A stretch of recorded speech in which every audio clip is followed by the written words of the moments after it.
Hello everyone, welcome back to our YouTube channel. तो आज का हमारा दूसरा प्रकरण है, उसका नाम रखा है अपभ्रंश काव्य।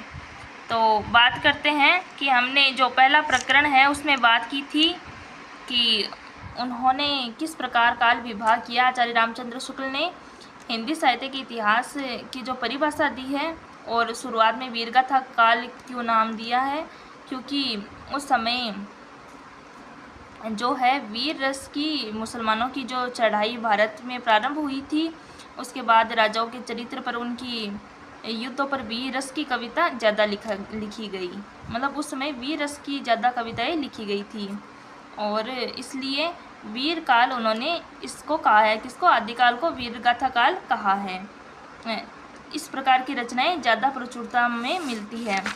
इस कारण जो आज का हमारा चैप्टर है अपभ्रंश काव्य, तो चलिए हम शुरू करते हैं अपभ्रंश काव्य।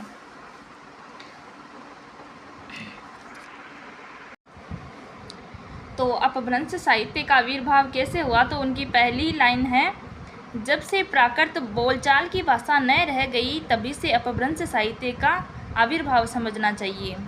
ठीक है। और फिर है, जब तक भाषा बोलचाल में थी तब तक वह भाषा या देश भाषा कहलाती रही, और जब वह साहित्य भाषा हो गई तब उसके लिए अपभ्रंश शब्द का व्यवहार होने लगा। यानी जब से वो बोलचाल में थी तब तो उसको क्या बोलते थे? देश भाषा कहलाती थी वह, और बाद में जब वह साहित्य के रूप में आ गई तो उसे क्या कहने लगे? अपभ्रंश शब्द का प्रयोग करने लगे। अपभ्रंश नाम पहल वल्लभी के राजा धारसेन द्वितीय के शिलालेख में मिलता है।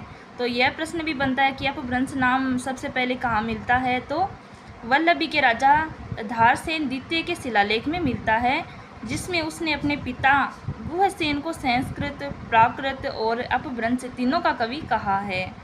ठीक है। तो इन कथनों को एकदम सही से आपको याद करना है। एग्जाम्स में बहुत बार ऐसे क्वेश्चन बनते हैं इनसे। ठीक है।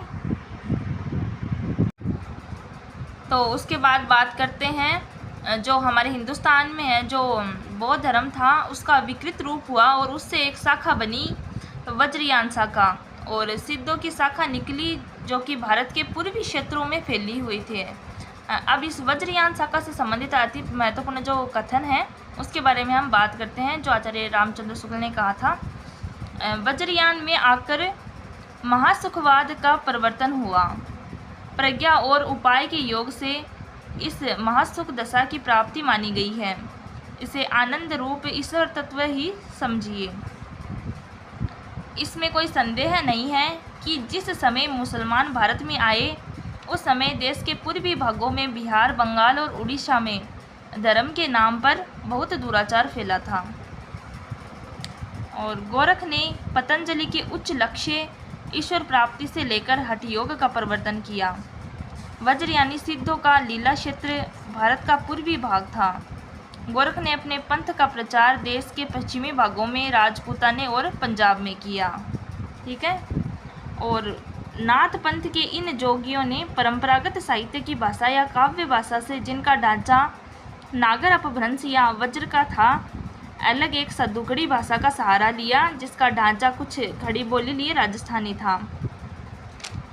और फिर है, सिद्धों और योगियों का इतना वर्णन करके इस बात की ओर ध्यान दिलाना कि हम आवश्यक समझते हैं कि उनकी रचनाएं तांत्रिक विधान, योग साधना, आत्मनिग्रह, श्वास निरोध, भीतरी चक्रा और नाड़ियों की स्थिति, अंतर्मुख साधना का महत्व इत्यादि की सांप्रदायिक शिक्षा मात्र है। जीवन की स्वाभाविक अनुभूतियों और दशाओं से उनका कोई संबंध नहीं है, अतः वे शुद्ध साहित्य के अंतर्गत नहीं होती। तो यह सब महत्वपूर्ण तथ्य हैं जिनको याद रखना है, और ये जो अंडरलाइन की हुई है यह अति महत्वपूर्ण है। सांप्रदायिक शिक्षा मात्र है, जीवन की स्वाभाविक अनुभूतियों और दशाओं से उनका कोई संबंध नहीं है, अतः वे शुद्ध साहित्य के अंतर्गत नहीं हैं। ठीक है। तो आपको ये सभी याद रखने हैं और पॉइंट टू पॉइंट चलना है। तो वीडियो आपको कैसा लगा कमेंट करके ज़रूर बताइएगा, और चैनल को सब्सक्राइब, लाइक और शेयर ज़रूर करिएगा। धन्यवाद।